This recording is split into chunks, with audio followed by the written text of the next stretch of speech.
Buongiorno, Margherita. Buongiorno, Nina. What do we have in the glass? So today in the glass we have our business card. This is our Chianti Classico, and the name of the wine is Fontodi, like the name of the state, because this is our entry level. And this is the first wine ever made by my family, because consider my grandparent, he bought the estate in 1968 and he started to make this wine in 1969. So it's the history of Fontodi. That's why we have decided to call it Fontodi. And this is pure Sangiovese, 100%. And we source the grapes from different vineyards in the state. We usually use the second choice grapes of our most beautiful vineyards with older vines and the grapes from our younger vineyards that are like 10, 15 years old. So this wine represented more or less half of the production. We make 170,000 bottles of this wine. And this is, total representation of Sangiovese of Panzano. So it has beautiful freshness, acidity, high tannins, so a lot of complexity, concentration. But this is our wine for every day. So you can enjoy it today. So it's ready to drink, or you can age this wine as well, like 4 or 5 years. And to enjoy it a little bit with more aging. And we age this wine in 2 years in oak. We have only French oak in Fontodi. We use the French oak barrels that are used, not new, and the French oak cask. So we put half of the wine in barrels, nothing cask for 2 years, and then we blend the wine. So this wine is an annata, but it was aged for 2 years.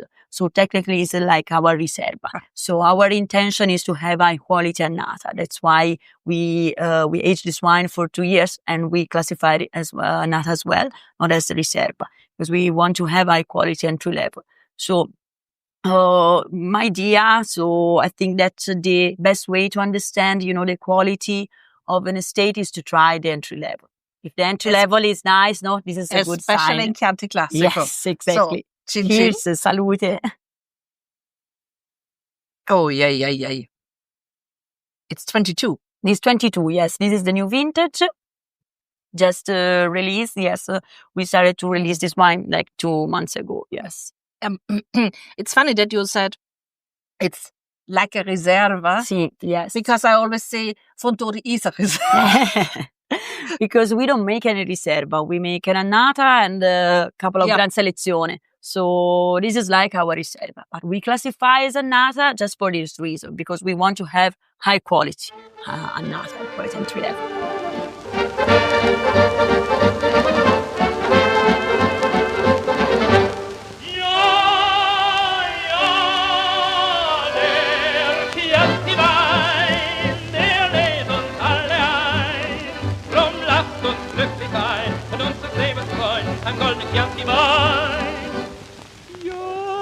Ciao, buongiorno, da bin ich wieder mit einer neuen Episode meines Podcasts Chianti Classico fürs Ohr. Das war gerade Margherita vom Weingut Fontodi aus Panzano in Chianti. Sie hat uns ihren Chianti Classico 2022 präsentiert, den wir auch gemeinsam verkostet haben. Gerne wird dieser Chianti Classico bei Fontodi als Business Card bezeichnet, als Ausdruck dafür, dass dieser Chianti Classico für die tolle Qualität aller Produkte aus dem Hause Fontodi steht. Ich bin übrigens Nina und ich liebe Chianti Classico und mit diesem Podcast will ich dich mitnehmen in meine Chianti Classico Welt und dich teilhaben lassen an Gesprächen mit Winzern, an meinen Eindrücken hier im Chianti und dir so viel wie möglich über Chianti Classico erzählen. Heute bin ich, wie du ja schon bemerkt hast, zu Gast auf Fontodi, im Herzen des Chianti Classico in Panzano in Chianti. Das Weingut Fontodi ist ohne Übertreibung weltbekannt. Der Signature-Wein ist ohne Zweifel der Flaccianello della Pieve, ein Wein mit viel Geschichte und mehrfach hoch prämiert. Giovanni Manetti, der heutige Eigentümer von Fontodi, hat diesen Wein in den frühen 1980er Jahren erstmals vinifiziert und war dabei ohne Übertreibung ein Part der damaligen Revolution. Seine beiden Kinder, Margherita und Bernardo, sind gerade dabei, gemeinsam mit ihrem Cousin Corso, langsam in die wirklich großen Fußstapfen von Giovanni zu treten. Sicherlich eine spannende Reise für alle Beteiligten. Und um auch dich ein wenig an dieser Reise teilhaben lassen zu können, hat mich Margherita zu sich auf Fontodi eingeladen, um mit mir diese Folge aufzuzeichnen. Also, lass uns gemeinsam eintauchen in die Welt von Fontodi. Und weil Margherita leider kein Deutsch spricht, habe ich das Gespräch in Englisch mit ihr geführt. Buongiorno Margherita. Thank you for your time to do a new podcast show together. It's really a huge pleasure for me having you here. We're sitting here in Fontodi, but not directly at the winery. We are sitting on a terrace of one of your agriturismo. And we can see the winery from here and also part of your vineyards. We have this fantastic view here over the Concadoro, the famous Golden Valley I often described in my podcasts, the famous Golden Valley of Panzano, and where Fontodi has really a huge part of his vineyards. Well, the huge part of Concadoro are Fontodi's, and another part is Fontodi's have others. When I do a podcast, and I'm always thinking about the wineries, and I've always think, what are the 3 key facts for me for Fontodi? And I would say Fontodi is a family business of a Tuscan family, the family Manetti, and it has been part of a revolution in the early 80s, and the Flaccianello was born, and the new generation. That's why you are sitting here with me. As far as I know, the Manetti family bought the Fontodi estate in 1968. You mentioned in 69 they did their first Chianti Classico. They were the 2 brothers, Domiziano and Dino Manetti. And one of them was your grandfather, the father of your Vater Giovanni. Today you, your brother, and your cousin Corso, your brother has the name Bernardo, I forgot, sorry, are fully involved in the working life of the winery. You 3, let me say, grew up here in Panzano, and I guess you also went to school. What was it like growing up here as children? The family business behind, and is there anything in particular that you remember? Okay, first of all, thank you so much, Nina, for having me today. It's a great pleasure for me as well. So, first of all, let me say that, as you say, so Fontodi is a family business. This is so important to underline because everything was started by my grandfather, Dino. So, in 1968. Consider, that's so important to know that the traditional business of my family was the production of terracotta. Consider we have a terracotta company since centuries.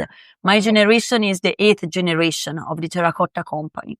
So yes, and so the wine business just started recently, so at the end of the 60s. It was just a passion of my grandfather. So my grandparents, they used to live in the town where we have the terracotta company, and they found a winery in Panzano. They found Fontodi. There was a winery there, and they decided to buy the winery. They were so smart because the prices, of course, were so low than today. And so they bought together, they bought the estate, some vineyards and a villa, and they've done some renovations in the villa, and they moved to the villa in the middle of the 70s. Okay. Was there aim to produce wine? Yes. At the beginning, just, to share with friends. Yeah. Just, so they used to make like a couple of labels. So the Annata that I told you that we started to make in 69, and I Riserva that we don't make anymore, but just to share with friends. Isn't that the villa on the label of the Chianti Classico? Yes. So the villa that we have on the label of all of Chianti Classico, it represented our logo. So this is the house of my grandparents, the family house of my father, and the estate. Okay. That's why we have decided to put on the label of the Chianti Classico. And so everything started with my grandparents. Yes. And my father was very young at the time, of course, in the 60s. He was born in 1963.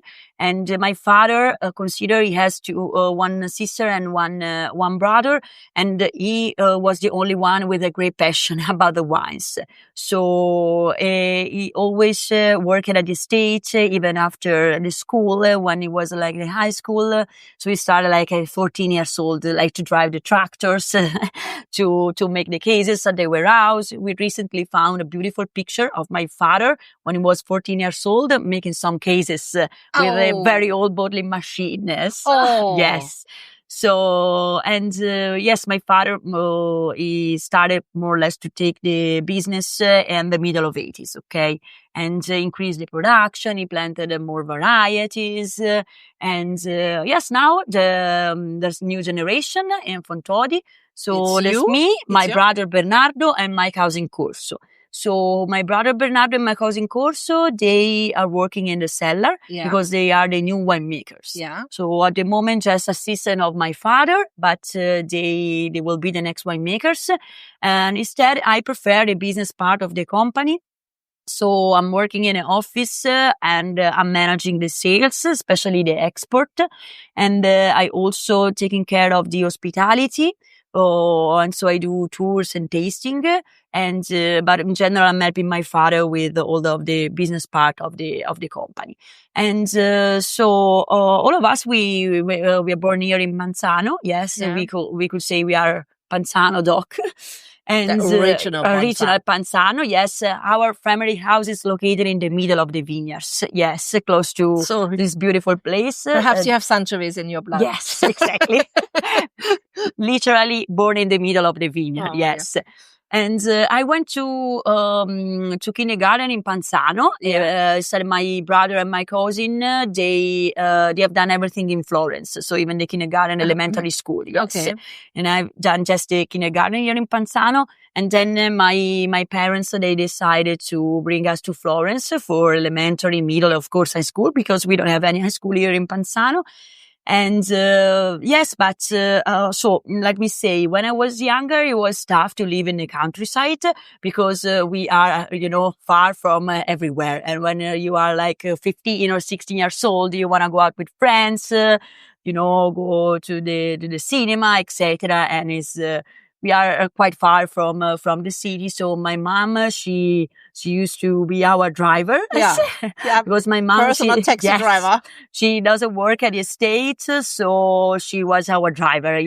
So she used to bring us to school, even to do some sports. So very tough job for her. Yes, to organize all that and to bring it under.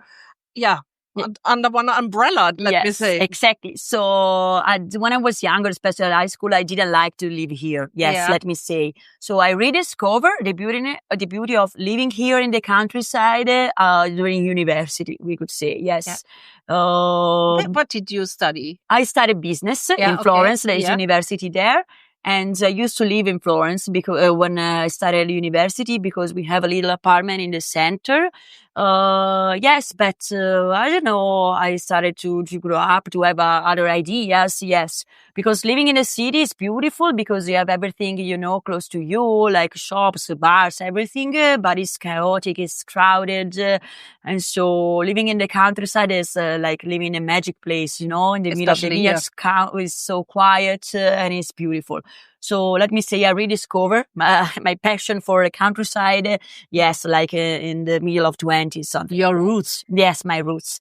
And that's why even I decided to work here. Yes. So this comes together. Yes, exactly. That you have decided, okay, I want to enter the business of my family. Yeah. So, as I told you, I've started business. So my plans were to find a job, I love marketing communication. So in another sector. Okay. Then I've decided in 2018, before my graduation, to try to work with my family, in Fontodi. Because the problem was that my father, he wants to do everything by ourselves. So consider we don't have any export manager, director, anything.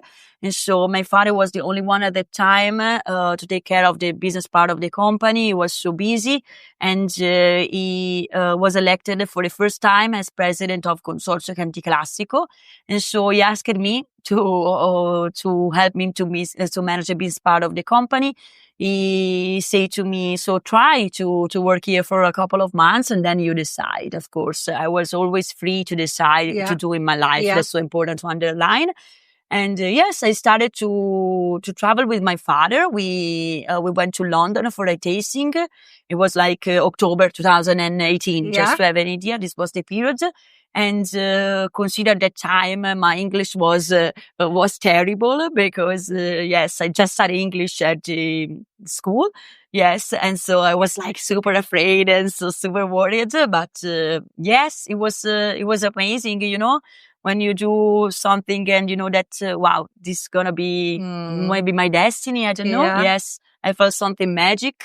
And so I like also talking with people. I'm not very shy. So my mom always told me since I was a child that you have to do a job like public relations. You have a perfect behavior.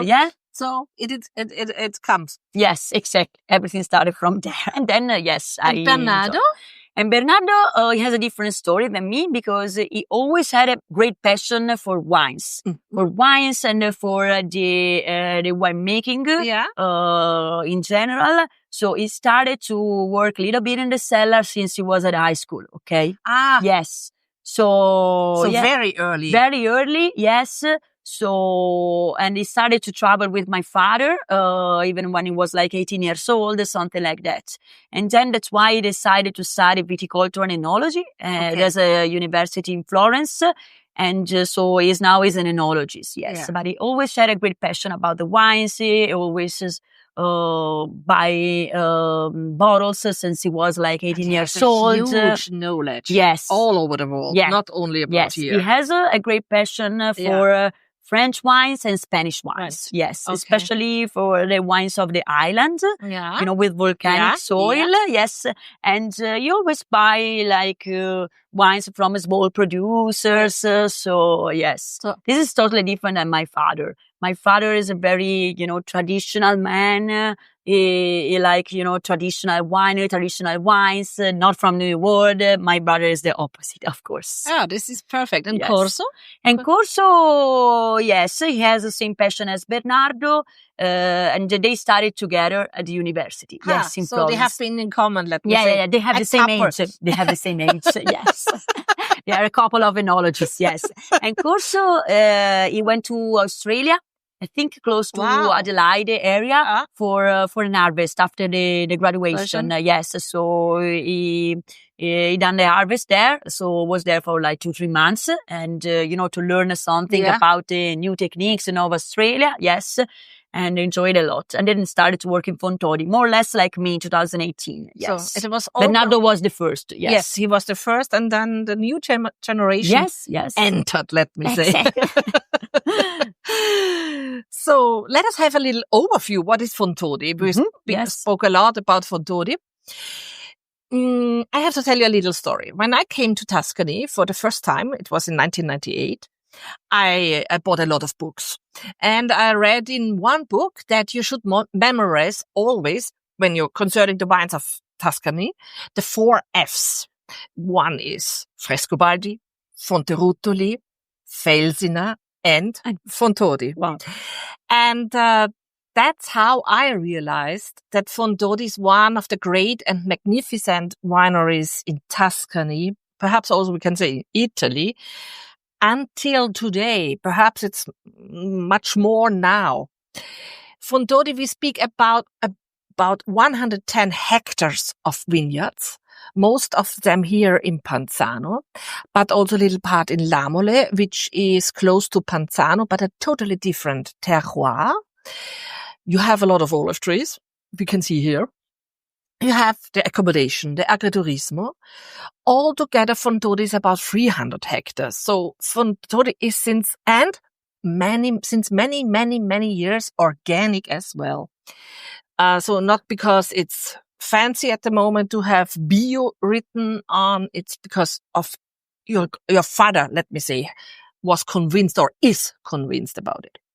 It's located in Panzano in Chianti, we spoke about, in the heart, I would say, of Chianti Classico, because it's so funny when you're on the piazza, you have two signs for the directions to Florence and to Siena. And one is 31 kilometers to Siena and 31 kilometers to exactly in the middle. Exactly in the middle.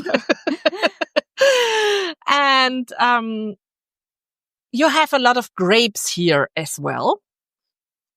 First of all, Sangiovese is the Tsar, of course. Then you mentioned before your father planted also some other varieties like Syrah, Pinot Noir, Sauvignon Blanc, Trebbiano, Malvasia. So, looks a lot of work, let me say. Yes. Super busy. And with all these grapes, you have to do a lot of wines and you have really a huge range. It's a Chianti Classico we have in the glass, the Fontodi, you call it. Then there's another Chianti Classico Dino, which is made in amphora of terracotta. Yes. I think because traditional business of the terracotta family. Vigna del Sorbo is nowadays a Chianti Classico Gran Selezione. Then there's another Gran Selezione from Panzano, the Terrazze San Leolino. The Syrah goes to the Casavia Syrah. The Pinot Noir goes to the Casavino Bois. And don't forget, Flaccianello, their flagship wine, I would like to say. And we mentioned before, Lamole, you produce also some wines, as I think two beautiful wines, the Chianti Classico Filetto di Lamole, and the other one is also Gran Selezione Pastrolo. But that's not all. There is not over. Meriggio is a white wine. You do it from with the grapes of Sauvignon Blanc, I think a little bit Trebbiano. Yes, around 10%. And there's another new one, Fontodi Bianco. Yes. And I think it's a pure Trebbiano. Exactly, yes. And the famous Vinsanto. This is especially the reason why I get to know personally Fontodi. Because once we have been invited for a glass of Vinsanto in a restaurant in Rada. And they said, oh, it's beautiful. Many years ago. Many years ago. And they said to us, it's just not far away, the winery. You can buy it there. At that time, it was possible to buy Vinsanto because now it's so rare. It's almost always sold out. Yeah, with a few bottles. Yeah. So, Mamma Mia. Yes. Did I something forget, Margherita? Yes. No, more or less, yes, you said everything. Let me do a little recap. So, we started everything in 1968. And as I told you, my father, he started to run the business in the 80s. And so at the beginning, consider we had only 10 hectares of vineyards planted with Sangiovese. Then my father, he planted in the 80s also some Syrah and some Sauvignon Blanc and some Pinot Noir. Okay. So now we make 100% Syrah, 100% Pinot Noir and a white wine that is called the Meriggio. That is 90% Sauvignon Blanc. And we have started to put a little bit of Trebbiano in 2018. So around 10%. Because we have also some Trebbiano and Malvasia spread in the vineyards. Because we used to put white varieties in the Chianti Classico, in the 60s and the 70s, because we had to do to the rules of Consortium. Yes. And so at the beginning, we started with 10 hectares. Now we have 110 hectares of vineyards. And but 90% of the production is still focusing on Sangiovese, of course. And all of our Chianti Classico are 100% Sangiovese. This is so important to underline. So we believe in the pureness of Sangiovese as the expression of our territory. And in total, just to have an idea, we make around 300,000 bottles per year, okay? And so we have a lot of vineyards. And our philosophy is to keep the yields quite low in order to have high quality fruits. So with the 110 hectares of vineyards, we could make more bottles. But for us, it's not important the quantity, but the quality. Yes.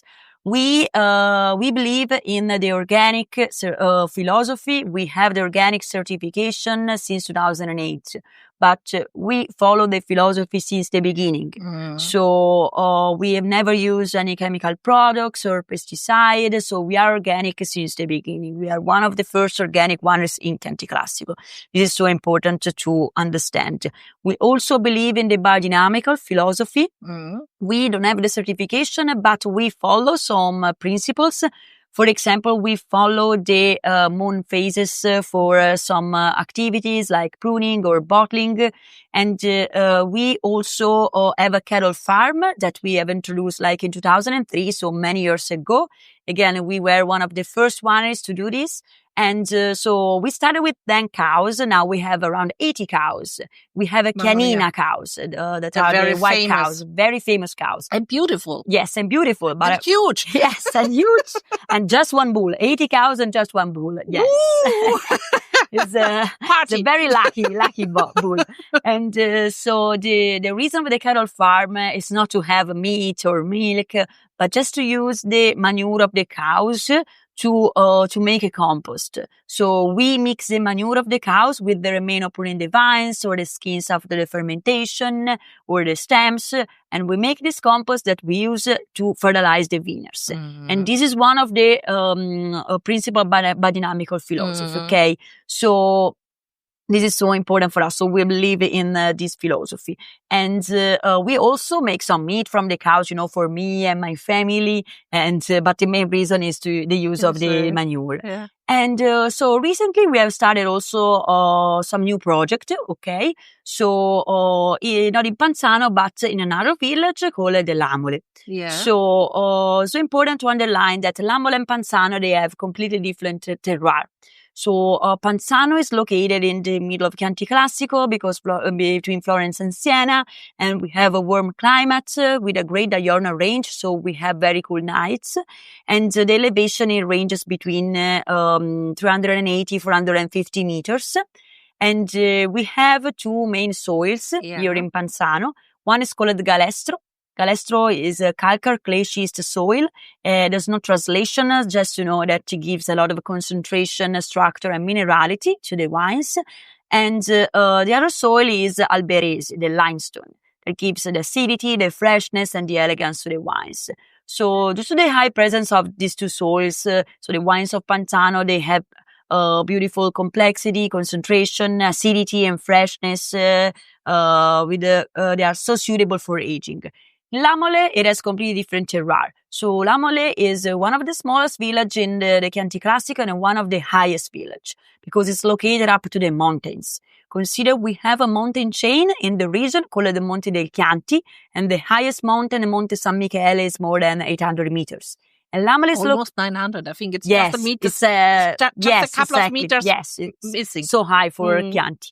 And Lamole is located just below the Monte del Chianti. So it's like 600 meters over there. And you have a fantastic, because there's also a very nice restaurant. Yes. And it's famous for the restaurant. Lamole, there's nothing there. And it's a fantastic view. Yes. To Panzano and to Florence. To Florence. And sometimes, if it's so sunny, the sky is very clear, you could see the sea. Yeah. Because it's very high over there. Yes, it's beautiful. Yes. And so consider the first difference is the higher elevation. Okay, that means a lot of acidity, a lot of freshness. And the other difference is the soil. So we have two projects in Lamole. So one project is Chianti Classico Annata. It's called the Filetta di Lamole. And it's a single vineyard. It's quite big. It's like 9 hectares. And it's located in the southern part of Lamole on the way to Greve. And over there, the soil is sandstone, is arenaria. And the sandstone gives very light color to the wine, a lot of floral notes, and a lot of finesse, a lot of elegance. So this wine is a little bit more easy drinking than our Annata from Panzano. It has very fine tannins and a lot of elegance. And the other project, so the first vintage of Filetta di Lamole was from 2014, okay? Then my father, he fell in love with Lamole because it's a beautiful place and it's a magic place. Consider there's nothing there, just 10 wineries and a restaurant. Ristoro di Lamole is one of my favorite restaurants. And a church. So after Filetta di Lamole, my father decided to buy another vineyard there. And we started this new project called the Pastrolo. So we bought a vineyard so during the COVID, like 2020, okay? But the vineyard was so old. It was not organic, so we are still like in conversion, and we had to replant the vineyard, okay? So now just less than 1 hectare is under production, like a couple of rows, yes. And so at the moment we are still making like 1,000 bottles, no more, from less than 1 hectare. And so our idea, of course, is to increase the production. So in the next years, because we have replanted the vineyard 2020, so now we still have baby vines, yes. And this vineyard is located in the other part of Lamole, so in the northern part of Lamole on the way to Panzano. So over there, the elevation is a little bit higher, is like 650 meters. And yes, there's another soil, so it's called Marna di Galestro, so similar to Galestro, but is still an arenaria. So it gives like the finesse, the elegance, but even the structure, the concentration. So of course it will be Gran Selezione and 100% Sangiovese. And yes. Can you explain us the word pastrolo? Pastrolo is the name of the vineyard. Yes. So it's the name of the vineyard. It was the name of the vineyard, so we have decided to keep the name. Yeah, okay? perfect. Yes. It's easy. It's Nothing easy. Special. Yes. How are the climate conditions, the difference between, because I think here in Panzano, especially in the Concadoro, there's another climate than in other parts of Panzano, and also in Lamole, because only the altitude is a huge factor for. Yes, so our vineyards in Panzano are located in the southern part of the town and in the famous Concadoro Valley. The translation is Golden Shell. The name came from the amphitheater shape of the valley, and because there's a sun during all of the day. So consider we are the biggest winery in Panzano, so we own most of the vineyards in Concadoro. We have a couple of neighbors, but most of the vineyards in Concadoro, they belong to us. And so there's a lot of lights. There's a lot of light and a lot of sun. Yes, in Concadoro Valley, the exposure of the vineyards is like southwest. And the altitude is different. So the range is from 380 meters, the lowest vineyards on the top of the hill. So where we are now, we could say, because one of our agriturismo is located on the top of the hill in the middle of some vineyards, and it's like 450 meters. Okay, so this is the range more or less. And so this is a fantastic location. As I told you, a lot of sun, so it's perfect, for the ripening of the grapes. And it's never too hot because the valley is open to the west, and very far away there is the sea. So we always have a cool breeze, especially in the afternoon. That's so important, to cool down the temperature and also to prevent diseases after the rainfall. Yeah. Yes. Yeah. So it's a magic place, a fantastic place. The Golden Valley. Yes. And we have a huge diurnal range. This is important to underline. So, of course, in the summer, it might be hot in the day. Yeah. July and August, 35 degrees. But we have very cool nights. So, around the 20 degrees. And especially at the end of August, beginning of September, sometimes 15, 18 degrees in the very good vintages. That's so important, to keep the acidity, the freshness, and the flavors, aromas of the grapes. So, the acidity is pretty high in Panzano as well. And you can find a beautiful freshness in all of our wines. Lamole, of course, the elevation is higher. That means, of course, a little bit cooler climate, okay? So the ripening season is different. Consider we harvest the grapes in Panzano 2 weeks earlier than Lamole, more or less in the middle of September. In Lamole, beginning of October, like the first week of October. Because, of course, due to the cooler climate, the ripening season is a little bit longer, yes. But I think it's also important to handle the harvesting. Exactly, yes. And, now with the global warming, we are looking for a cooler areas, where to plant the vineyards, and Lamole is perfect, yes. So, wie du sicherlich bemerkt hast, haben Margherita und ich uns wirklich viel zu erzählen. Und das war aber noch nicht alles. Daher gibt's demnächst eine zweite Folge mit Margherita, in der sie uns sozusagen in die Kellerei mitnimmt, uns über die Weine und deren Charaktere erzählt, uns über die Revolution im Chianti Classico in den 1980er Jahren berichtet, uns aber auch mitnimmt, zumindest in Gedanken, auf ihre vielen weltweiten Reisen, um Fontodi zu präsentieren. Und wie stolz sie auf ihren Heimatort Panzano ist, lässt sie uns ebenso wissen. Also, bleib dran. Am besten klickst du auf den Abo-Button, wenn du das bis jetzt noch nicht gemacht haben solltest. Dann erfährst du sofort, sobald die zweite Episode mit Margherita zu hören ist. Falls du in der Zwischenzeit jedoch mehr über Fontodi erfahren möchtest, dann findest du viele Informationen und Bilder auf meiner Website dazu. Links findest du in den Shownotes. Und wenn du jetzt Lust bekommen haben solltest, die Weine von Fontodi schon mal selbst zu probieren, dann kannst du diese in meinem Online-Shop finden. Beide Links findest du in den Episodennotizen. Ich hoffe, dass ich dich auch heute mitnehmen konnte in meine Chianti Classico Welt, denn das ist meine Passion, mein Auftrag. So fühle ich es zumindest. Bis zum nächsten Mal, hoffentlich. Ich freue mich auf dich. Ciao, a presto. Chianti Wein, ha dato keinen Arm.